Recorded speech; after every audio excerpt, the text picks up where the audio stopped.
रहमान अस्सलामु अलैकुम वरहमतुल्लाहि वबरकातुहू।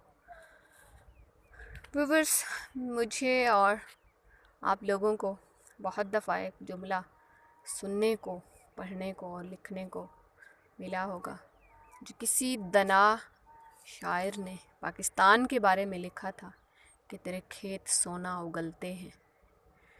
तो पहले तो मुझे भी समझ नहीं आती थी कि ये सोना क्या होता है जो खेत उगलते हैं, लेकिन बाद में खैर इस बात की समझ आने लगी। और आज मुझे अल्लाह पाक ने खेतों को विज़िट करने का मौका अता किया। तो एक ऊंचे टीले पे ठहर के चारों तरफ से जब मैंने निगाह दौड़ाई अपने अल्लाह रब्बुल इज़्ज़त की इस कारीगरी पे, तो मुझे दोबारा से वही जुमला याद आ गया कि तेरे खेत सोना उगलते हैं। तो वाकई जो खेत हैं पाकिस्तान के वो सोना उगलते हैं।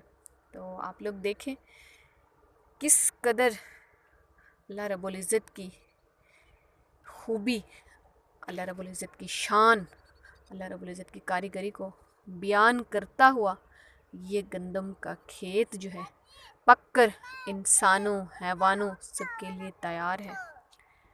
तो ये देखें किस कदर प्यारा मंज़र पेश कर रहा है।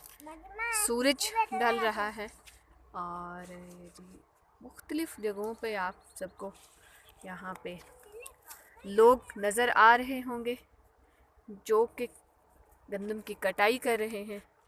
कोई जो है इसकी कटाई कर रहे हैं, कोई इसको इकट्ठा कर रहे हैं, कोई लोग जो है ना इसकी गठड़ियाँ जो है वो बना के उठा के चल रहे हैं, क्योंकि मुख्तलिफ़ जगहों पे इसकी कटाई का काम जो है वो शुरू हो चुका है।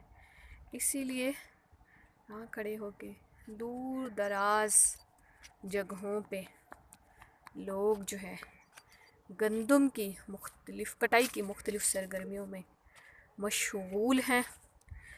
तो अल्लाह पाक आपको और मुझे अपनी इस बनाई हुई दुनिया को देखने और इसको समझने की तौफीक अता फ़रमाए।